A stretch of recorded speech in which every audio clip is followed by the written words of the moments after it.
Aquila. Aquila. Okay, Aquila, we will do the restart from here in about 5 seconds. Sorry, you. Come again? We will start from this side. We're waiting for President connect virtually in about 5 minutes, but we will do the housewarming and directions. Yes, please. All right. Can continue. We'll start the MC with housekeeping matters. Yes, we'll start now. Thanks.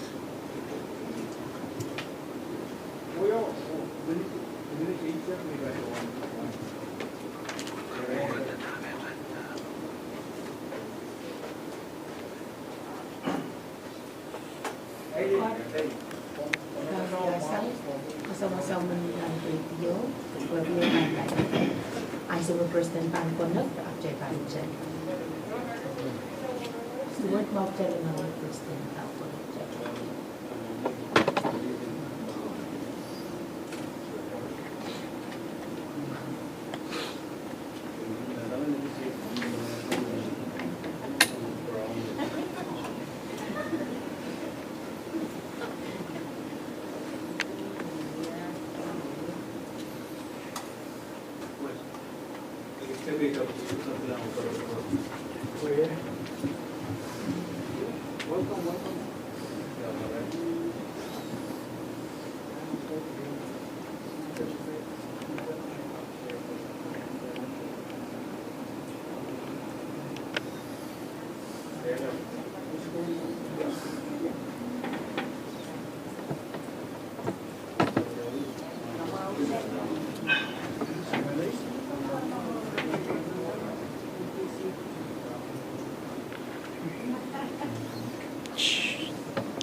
Ang kalendo ang lubay.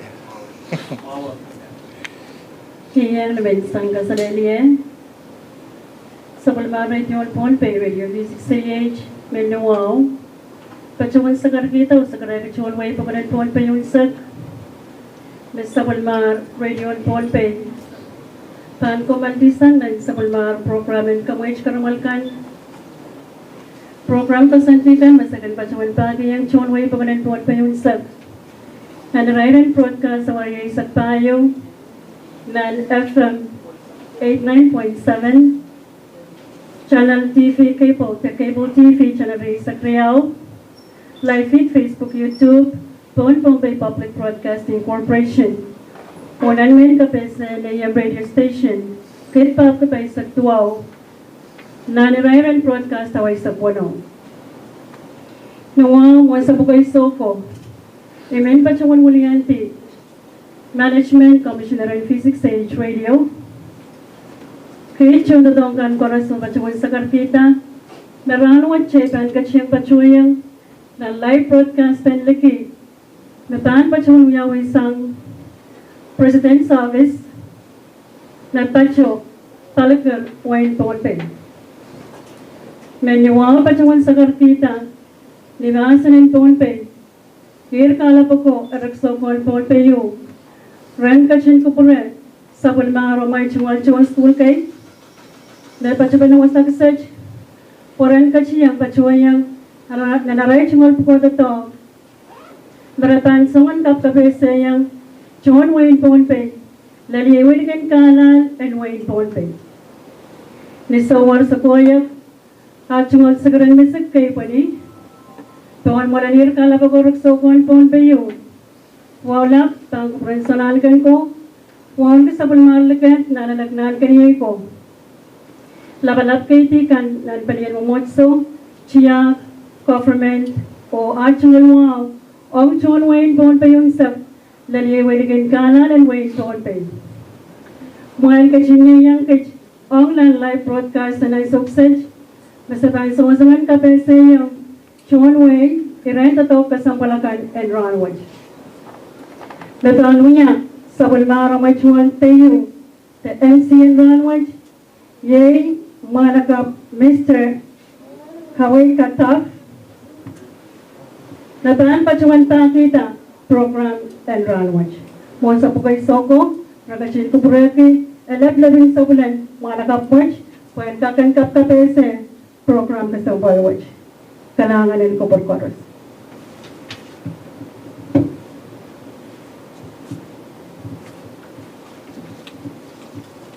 Thank you, and good morning.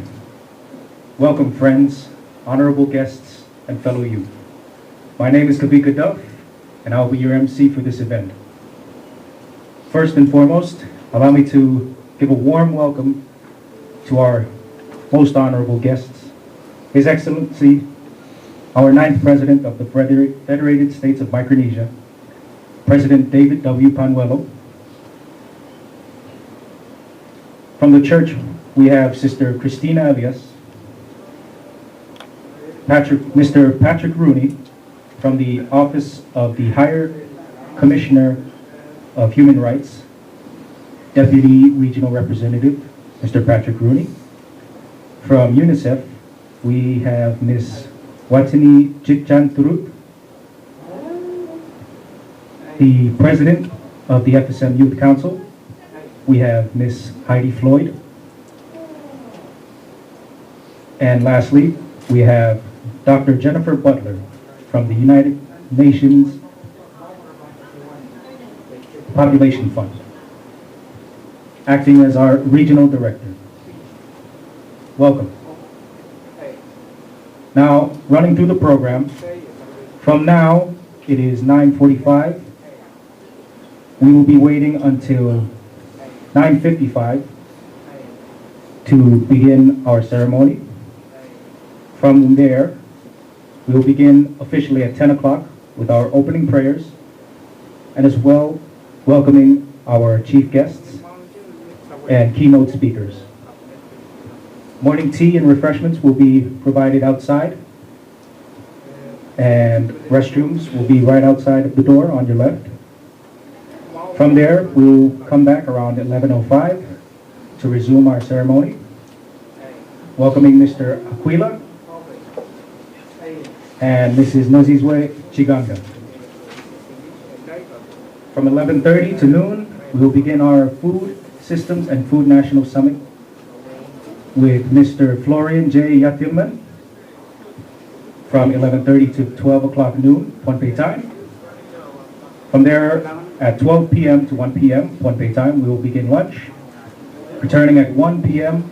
to begin our thematic areas of food and health, food and livelihood, and food security from 1 to 1:40 p.m., 1:40 to 2:20 p.m., and 2:20 to 3 o'clock. From there, we'll take a short intermission of about 10 minutes from 3 o'clock to 3 p.m., returning at 3:10 to discuss the dialogue outcomes for submission to food systems, and as well as closing off at 4 o'clock. So for now, until beginning our ceremony, please sit back, relax, and we'll begin shortly.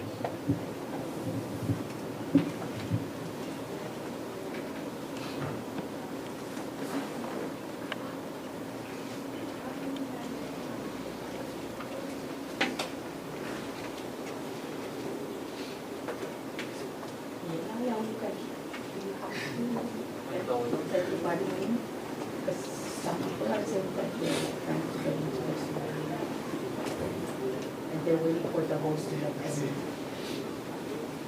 Talk first before they get them. Just check.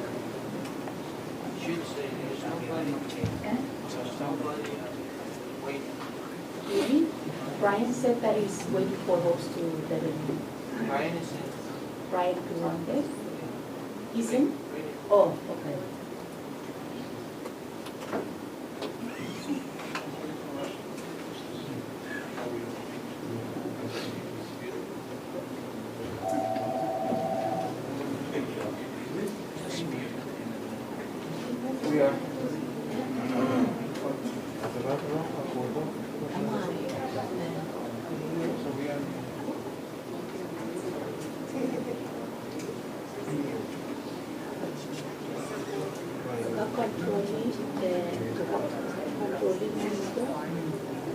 Mas Gerard Leo Jalagon.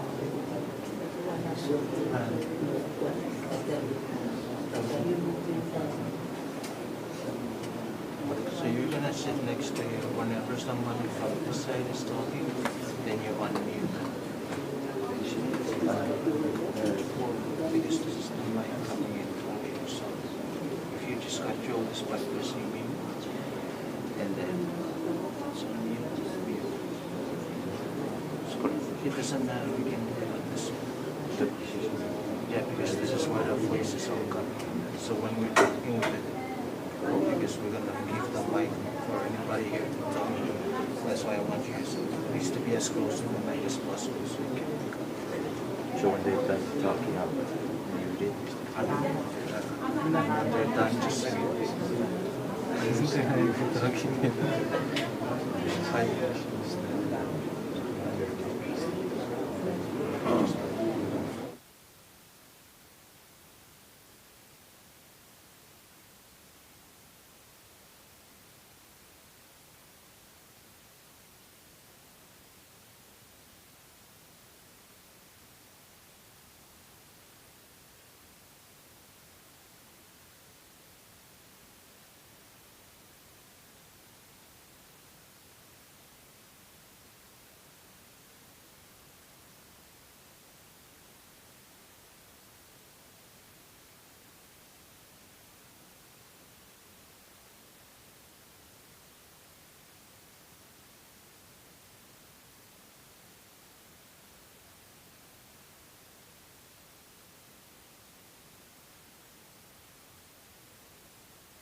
Is my audio coming loud and clear to all of you?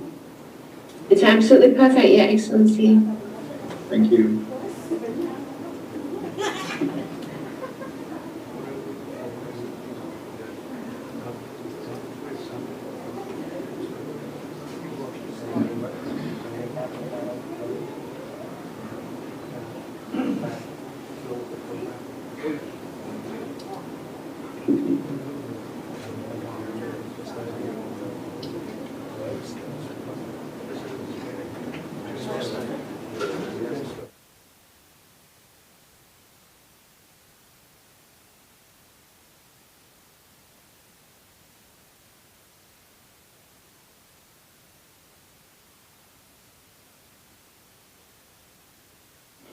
Coordinators in our conference room, President's conference room. Sorry that I'm not able to be there yet, but hopefully Monday I will.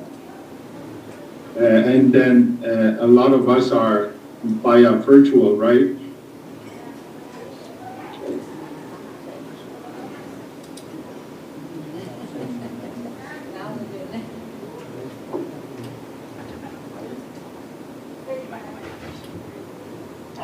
Yes, so I'm in Melbourne, Your Excellency, where we're also in lockdown. Again, we're in lockdown number 6.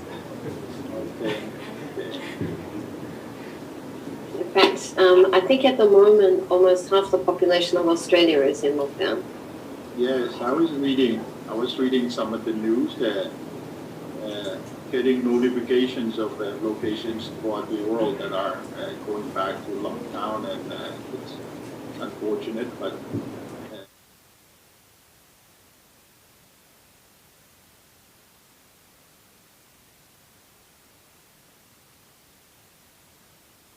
that, and so we are 50+% fully vaccinated, and maybe 55 to 57 first dose. We believe this new mandate to vaccinate every eligible citizen will push up our percentage to some, hopefully reaching herd immunity in the few months ahead, we hope.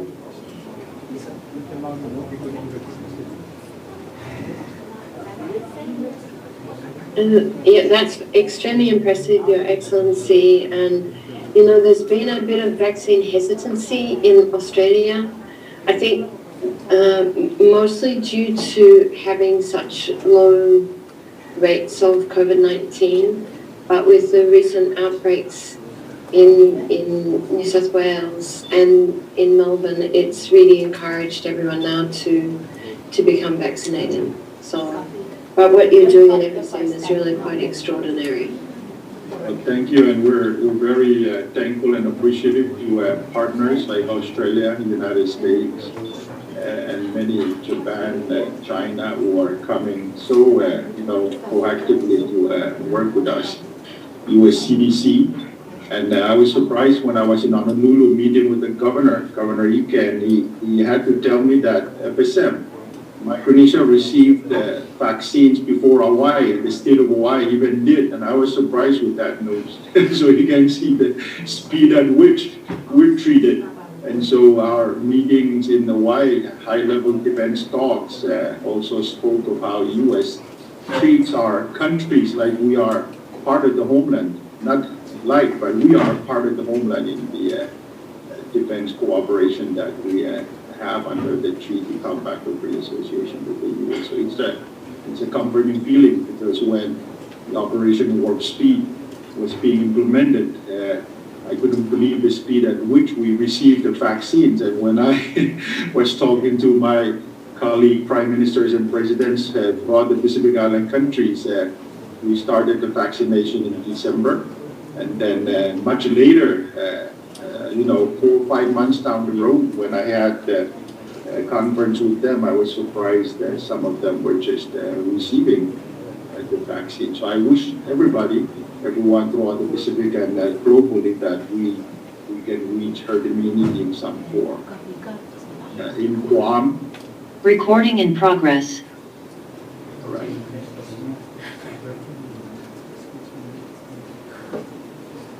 It is very comforting to know the vaccine is there. It's really a game changer. Last year I was in Europe when the pandemic, when the outbreak first started. Of course we were in lockdown, but no vaccine. So it does feel much more, well, I shouldn't say comfortable, but certainly, it's reassuring to know that the vaccine, I've been vaccinated here in Fiji, and the numbers are quite good here in Fiji. For their first round, they have 80% now. We've got the first dose. And it's making a difference too in terms of the numbers of people that are being affected by COVID-19, especially the deaths. It's mainly the people that are not vaccinated that unfortunately die of the disease. So. Very good. And I was Guam when they celebrated reaching 80+% the territory of Guam, and by reaching that level of herd immunity, they were able to relax some of their health protocols. Where you go into a hotel, you normally check with the temperature, but they've relaxed that to allow it to be relaxed a little bit. What they're focusing on right now is the incoming passengers and providing incentives, even up to I think $400, $500 per traveler, tourist to come in and take the vaccine. And it's a smart one because they know there's a risk of money right in the local economy. Good morning, Your Excellency, Honorables. Good morning. Good morning. It's 10 o'clock. May I humbly request that we begin the program this morning? I'm aware that you all have a busy schedule and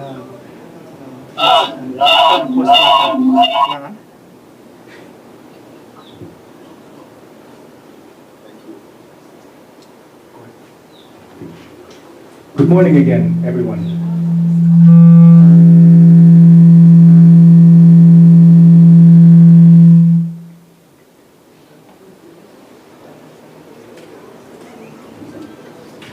Sorry about that.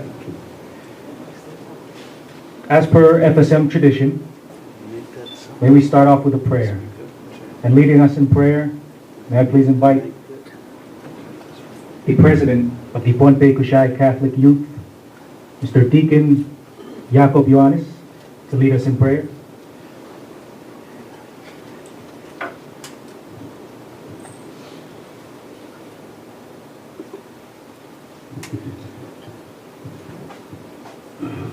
Thank you, MC, and please allow me to pray in Pombian.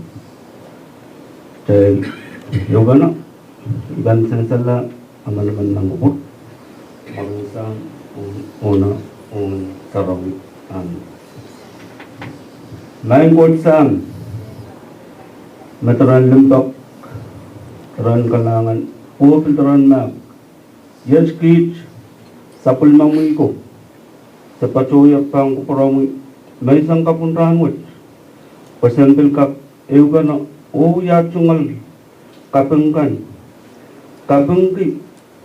mau makamkat kiyang aman kit nan agasam Pohnpei ramot sa patuloy paki sa walang mungeno an kakat po naman kit lihatkan eugana pasampilyang kawawi ran kasampal ni Ranwat International Youth Day. Kasampal taulo Ranwat wabilpit menel sakachelkan yasin chay mapulagulkan asa pag numarang kauno ang katingiyang kich ni maya paras Masalan pacawan wiya Ranwat wan kapoita na sa pul machel mumotso kan siya o government ay mapukat koros ni pacawan paki nilang lang kapay anak kaun oriyat sang kamaut Yesus Kristus maraisan ona on karo an.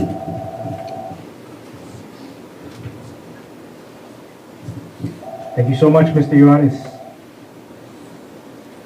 Happy International Youth Day. It is my honor to welcome you all to this year's International Youth Day. Another warm welcome to our excellencies and honorable guests, as well as a special thank you for attending. From Norway, Ambassador Inga Nyhamar, stationed in Tokyo. Welcome. To begin, allow me to introduce Mr. Patrick Rooney. Patrick Rooney has almost 20 years of experience with the UN and is currently Deputy Regional Representative of OHCHR, or the Office of the Higher Commissioner for Human Rights, Pacific Regional Office. Prior to this role, he worked for 8 years with the OHCHR Emergency Response Section based in Geneva.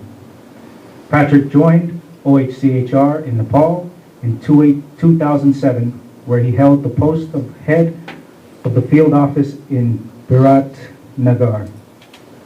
Patrick also worked in the Secretariat of the Human Rights Council mandated committee of independent experts after the UN fact-finding mission on the Gaza conflict from 2008 to 2009. Prior to the OHCHR, Patrick was with the UN Relief and Works Agency for Palestine refugees, the UN Interim Administration in Kosovo, and the UN Peace Mission in Guatemala. He has experience at national level with the Australian government and degrees in peace studies and development studies. May I please introduce and welcome Mr. Patrick Rooney. Hello everyone, good morning. Thank you for that introduction.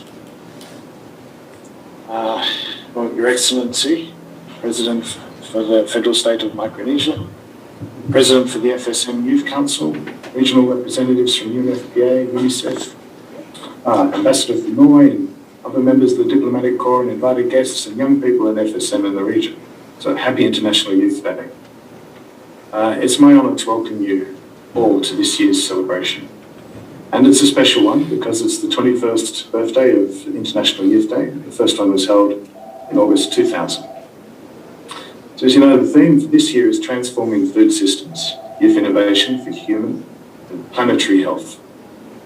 The human right to adequate food is critical to this idea of transformation of food systems. And that right means that all of us should have physical and economic access at all times to adequate food, or the means for its procurement. The word adequate is key here. Food is adequate when it satisfies our dietary needs, is safe, and culturally appropriate. Food must also be available. It's available for farming, fishing, for example, or available for sale in shops and markets. And food must be accessible, physically accessible, but also affordable. So people should be able to buy food without having to compromise on other basic needs such as school fees or medicines or paying the rent. So human rights tells us that people have a right to adequate food. It also tells us what the content of that right is: adequate, available, accessible. Human rights also tells us who the duty bearer is. And governments, business and others are obliged by international human rights law to respect, protect and fulfil all human rights, including the right to adequate food. And that does not mean that governments should feed people. Actually, individuals are expected to meet their own needs through their own efforts and using their own resources. But to do that, a person must live in conditions that enable them to produce food or to buy it. People need land, seeds, water, other resources to produce food, all need money and markets to buy it. And this is where really the states come in. It's their role to provide an enabling environment for people, one in which people can produce or procure adequate food for themselves and their families. So, for example, from a human rights perspective, the government can establish a minimum wage or a social security benefit that is sufficient to meet the cost of nutritious food and other basic needs. There are many examples. So individuals are expected to meet their own needs. Governments are expected to provide the enabling environment for people to achieve that. There are a couple of exceptions. Of course, in times of crisis like war, disaster or pandemic, at those times it might be necessary for government to help people directly to save lives. And when people are in prison, government should also directly provide food. So today, please, I urge you to remember those ideas. Think about those ideas about the right to adequate food as you're talking about transforming food systems. So remember the standards: adequate, available, accessible. Remember the roles of government and people. Please also remember climate change. This month, the Intergovernmental Panel on Climate Change has warned us again the dangers we face from global warming and its impact. Climate change will have a serious impact on the availability, accessibility of food. So how do we ensure that all people have adequate food? We need to change what we eat, perhaps. So please also remember that different people, different groups in society face different challenges. So please think about what the right to adequate food means for youth, for male youth, female youth, for youth with disabilities. And what does it mean for them in light of climate change? It's up to all of us, we, including the older generation, we must empower youth to take charge of their lives, to have self-determination, have opportunities to address their situation, and resources to better themselves and create a positive change. As development partners, we must engage youth, work with youth organisations and the momentum they create. And to all the young people gathered here today, strange for me to say that, I still feel young, but I ask you to get involved, please, in issues you care about. Make your voice heard. So I'd like to extend our sincere thanks to the government of FSM for hosting this year's International Youth Day with the support of UN agencies and the Interagency Working Group co-chaired by UNFPA and ILO. And I would also like to take this time to thank the Norwegian government for your generous support to OHCHR through our Youth and Human Rights project. Thank you. On behalf of OHCHR, I wish you all a happy International Youth Day. Thank you. Thank you so much, Mr. Rooney. Say you feel young, you still look young. Looking good. The word adequate food is indeed, the phrase adequate food is indeed something to be well aware of. Food is the right of every human being. Thank you for that. Next up, introducing Dr. Jennifer Butler from the United Nations Population Fund, Pacific Sub-Regional Office Director and Representative. Jenny has worked with the UNFPA for 15 years in headquarters from 2006 to 2014 and Eastern Europe and Central Asia from 2014 to 2017. As a Senior Technical Advisor on HIV, as Deputy Regional Director for Asia and the Pacific, OIC Representative for India and Bhutan, Global Coordinator and of the Nairobi Summit on ICPD 25, UNFPA 50, and Director and Representative for UNFPA Pacific since April 2020.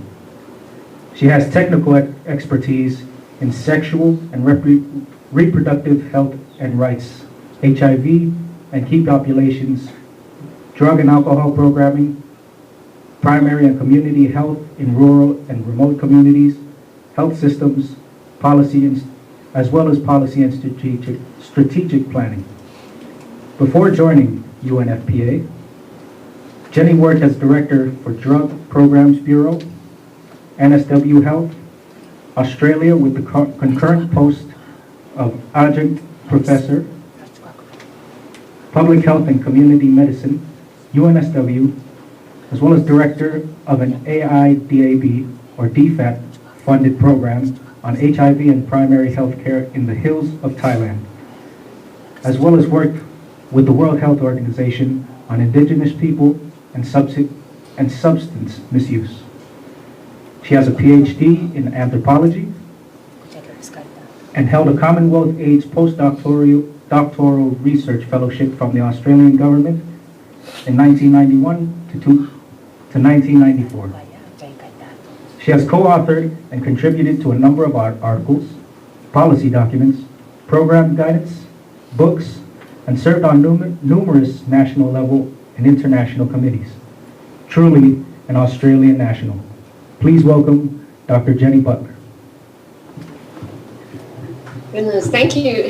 Thank you for so much for that very extensive introduction. Your Excellency, the President of the Federated States of Micronesia, Mr. David Manoelo, it is such an honor to see you today. To Ambassador Inga Niyama, who's joined from Japan, from Norway, thank you so much. Ms. Heidi Floyd, the President of the FSM Youth Council, and of course my wonderful colleagues, Ms. Vatani Dutrund from UNICEF, and Mr. Patrick Rooney there from OHCHR, who just spoke so beautifully, to all of our interagency working group on young people, to all the young people of FSM and joining us from across the Pacific, distinguished guests and friends, Kasale, Lotuwo, Rananamin, Bogatin, Pula Pinaka, Malo Alelo, Talafo Lave, Yakwe, good morning, and warm Pacific greetings to you all.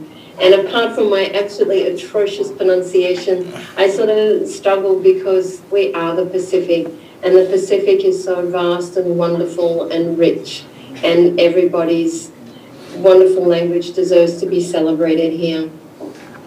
But let's turn to the serious subject that we have before us today.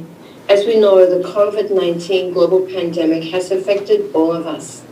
There is nowhere in the world, no country, no city, no community, which has not been impacted. And what we thought would be over in a few months is still with us 18 months later, and there is no immediate end in sight. Many of the Pacific Island countries have been able to remain COVID-19 free, and we were just hearing from His Excellency before the fantastic efforts in FSM on vaccination. Others have not been so fortunate, and our thoughts are with the people of Fiji who are enduring the hardship and the heartbreak that COVID-19 brings. We salute the frontline workers, the government officials, the development workers and the young people who day and night are striving to save lives and keep communities safe. COVID-19 has laid bare the social, economic, gender, health, age, geographic and political inequalities around the world, and the devastating reality of climate change and the lack of climate justice. The impacts of the COVID-19 pandemic exacerbate those inequalities. Young people everywhere are affected, with disruptions in access to food security, education, employment, health services, and the delayed realisation of rights to gender equity, gender equality, and freedom from sexual and gender-based violence. The theme of this year's International Youth Day, as Patrick was just saying, is transforming food systems, youth innovation for health and planetary health. In observing this year's theme, we must remember that whether in development or humanitarian crisis, food security is higher among women, and within households too often, it is the women and girls who eat last and least. The COVID-19 pandemic is causing a spike in poverty and consequently food insecurity and undernutrition, which in pregnancy increases the risk of low birth weight babies, obstructed labour, premature births, and maternal and newborn deaths. In other words, poor nutrition spells disaster for pregnant women, breastfeeding mothers, and their newborns. It is worth recognising that these women and girls face numerous challenges related to their nutritional needs over their lifetimes. In childhood, the effects of malnutrition can be particularly harmful. Stunting and wasting can lead to poor growth, infection, and death. Challenges related to cognition, school readiness, and school performance, and poor earning potential later in